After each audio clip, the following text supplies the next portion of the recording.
Hello, friends. Good morning. Welcome to my amazing Saparasa channel, Physics Universe. I hope you are all fine at your home and we are enjoying this online lecture. So, guys, today's our topic is conduction. So, basically, conduction का यहाँ पर एक छोटा सा demonstration देखेंगे. So, here we have one. So, this container is an insulating container and this is called heat insulator.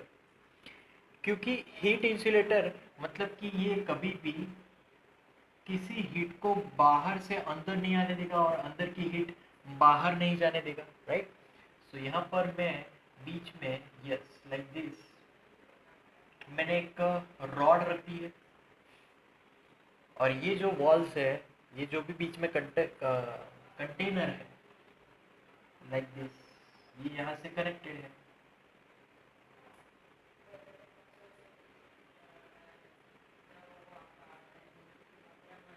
Right. So suppose ये जो and है वो हम हॉटर बॉडी कहेंगे, मतलब कि यहाँ पर ये जो एंड है वो गर्म है, तो इसको मैं TH नाम दे दूंगा, हॉटर एंड. और ये हमारा कोल्डर एंड है, इसको नाम दे दूंगा TC and. So hotter and colder, right. तो हॉटर मतलब कि ये गर्म एंड, यहाँ पर TC ये ठंडा एंड है. तो आप लोगों ने बहुत बार ये प्रैक्टिकली इसको फील किया होगा कि जब आप कुछ खाना बना रहे हैं और आपके पास एक स्पून है और उसको आप स्टीयर कर रहे हैं, तो वहाँ पर जो भी आपकी जो स्पून है उसका जो बॉटम एंड है वो हीट पे होगा, तो वो हीट से कनेक्टेड है.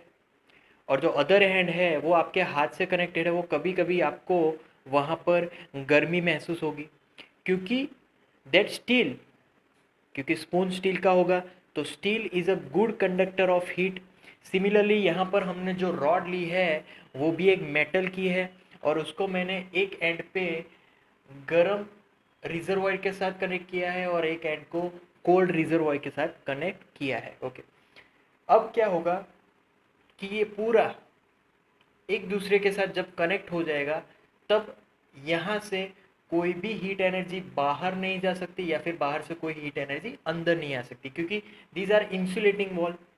तो जो भी हीट होगी वो ट्रांसफ़र होगी. एंड ऑलवेज रिमेंबर, जब आप कोई गर्म चाय बाहर मतलब कि सराउंडिंग में लाओगे तो वो गर्म चाय कुछ देर बाद ठंडी हो जाएगी, क्योंकि उस गर्म चाय ने अपनी एक्सेसिव हीट सराउंडिंग को ट्रांसफ़र कर दी है. तो सिमिलरली यहाँ पर जो गर्म पार्ट होगा वो अपनी एक्सेसिव हीट ठंडे पार्ट को ट्रांसफ़र कर देगा. So always heat is transferring from hotter body to colder body. So heat transfer होगी toward the right hand side direction. अब ये जो हीट है उसका ट्रांसफ़र रेट क्या है, मतलब कि फ्लो ऑफ हीट रेट. सो उसकी मैं फॉर्मूला लिखूंगा, H से डिनोट करेंगे. H को हम लोग बोल सकते हैं heat current.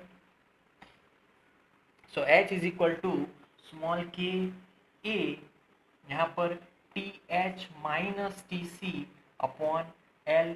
Now what is L? L is the length of this rod. A is the cross section area of this rod.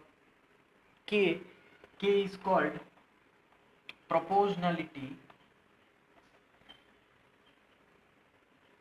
constant, क्योंकि वो एक कांस्टेंट है.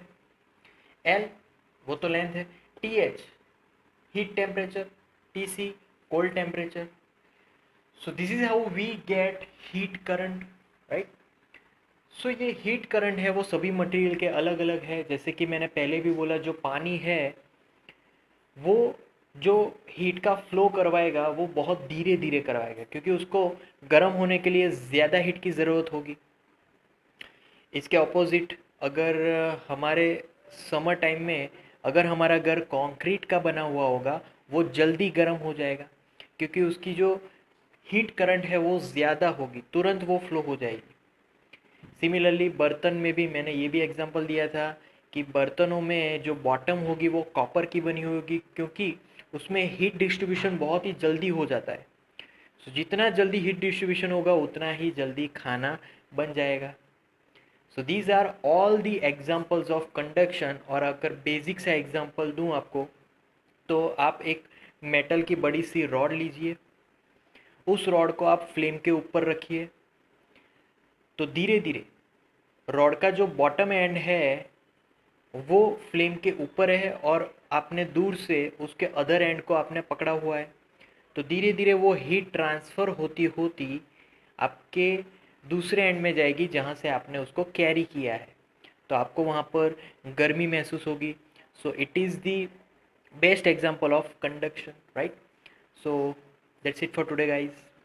Thank you so much for viewing my video lectures till the end. That means a lot to me. Please like my videos and subscribe my channel.